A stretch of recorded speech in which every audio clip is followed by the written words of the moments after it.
É isso aí. Inclusive, o presidente Donald Trump concedeu ontem uma entrevista ao canal CNN detalhando um pouco o plano que ele tem para a faixa de Gaza após a saída dos palestinos, se ele conseguir fazer isso. O plano dele é que a faixa de Gaza se torne uma Riviera do Oriente Médio. Vejam só, o presidente dos Estados Unidos disse a Kaitine Collins, da CNN, que o potencial na faixa de Gaza é inacreditável e que ela poderia se tornar a Riviera do Oriente Médio, abre aspas. Temos uma oportunidade de fazer algo que poderia ser fenomenal. E eu não quero ser bonitinho, não quero ser o cara esperto, mas a Riviera do Oriente Médio, isso pode ser algo que poderia ser isso pode ser tão magnífico, disse Trump durante também uma coletiva de imprensa ao lado de Benjamin Netanyahu. Mais importante do que isso é que as pessoas que foram completamente destruídas e que vivem lá agora podem viver em paz, em uma situação muito melhor, porque estão vivendo no inferno. E essas pessoas agora poderão viver em paz. Nós garantiremos que seja feito isso em nível mundial. Tá aí então o plano de Donald Trump para a faixa de Gaza transformar ali a região numa espécie de Riviera. A FEPAL, que é a Federação Palestina, com representação aqui no Brasil, também já reagiu a essa ideia de Donald Trump. Nós, inclusive, conseguimos um vídeo com um dos representantes da FEPAL e a gente vai acompanhar agora na sua tela.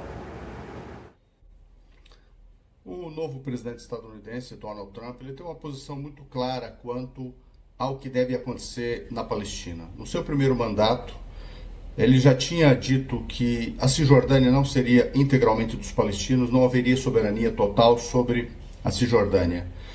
Não haveria, por exemplo, soberania sobre as fronteiras terrestres, as alfândegas e as imigrações seriam controladas por Israel, não haveria soberania aérea, o espaço aéreo seria controlado por Israel, o espaço marítimo a mesma coisa, portanto não haveria portos ou aeroportos palestinos, o subsolo deveria ser explorado pelos palestinos apenas com autorização e coordenação israelense. O exército israelense permaneceria na Palestina, inclusive ao pretexto de defender a Palestina. As relações exteriores da Palestina só poderiam haver com estados que Israel permitisse que houvesse, portanto, se algum estado tivesse relações inamistosas com Israel, a Palestina não poderia ter relações com esses estados. A desconexão de Jerusalém, de Gaza e da Cisjordânia continuaria. Jerusalém seria a capital de Israel e exclusivamente de Israel, portanto Jerusalém Oriental estaria fora do status internacional que não reconhece sua anexação por Israel. Bem como para as colinas de Golã da Síria, o Trump reconheceu a soberania de Israel e território israelense. Mais do que isso, Trump retirou os Estados Unidos do entendimento de que as colônias israelenses ilegais na Cisjordânia estão desconformes com o direito internacional. Portanto, para o direito estadunidense, as colônias estariam sob conformidade no direito internacional. Para quê? Para permitir que as colônias israelenses sejam legalizadas, que Jerusalém, a sua anexação seja legalizada e, evidentemente, as colinas do Golã sejam legalizadas. Esta é exatamente a proposição de Trump para a Cisjordânia hoje. E para Gaza, o que acontece? Ele pega Gaza já limpa, já destruída, apenas para aguardar a limpeza étnica. Desde o primeiro instante, os dirigentes israelenses disseram que os habitantes de Gaza deveriam sair de Gaza, bem como que Gaza seria tornado um território inabitável.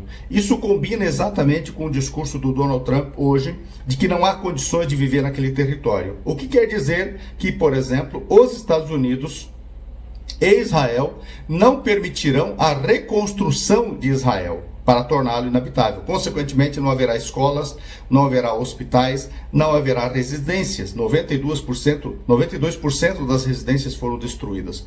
A fala de Trump combina com todo o plano estadunidense e israelense para Gaza e para a Palestina. Não haver Estado palestino, limpar etnicamente Gaza e futuramente promover um processo muito semelhante, talvez com o mesmo grau de destruição ou superior, para a Cisjordânia. Não há futuro com os Estados Unidos comandando a agenda palestina. Não há futuro com o regime sionista de Israel, impune tal qual está. É preciso que a Corte Internacional de Justiça emita uma decisão definitiva quanto ao crime de genocídio, e é preciso que a ordem do Tribunal Penal Internacional de prisão de Netanyahu aconteça. Sem uma solução definitiva para a questão palestina que inclua um Estado palestino soberano, com Jerusalém Oriental sua capital, obediência a todo o direito internacional e, especialmente, as resoluções da ONU para a Palestina, inclusive a do retorno dos refugiados, não haverá paz para palestinos, nem para israelenses, nem para nenhum país da região.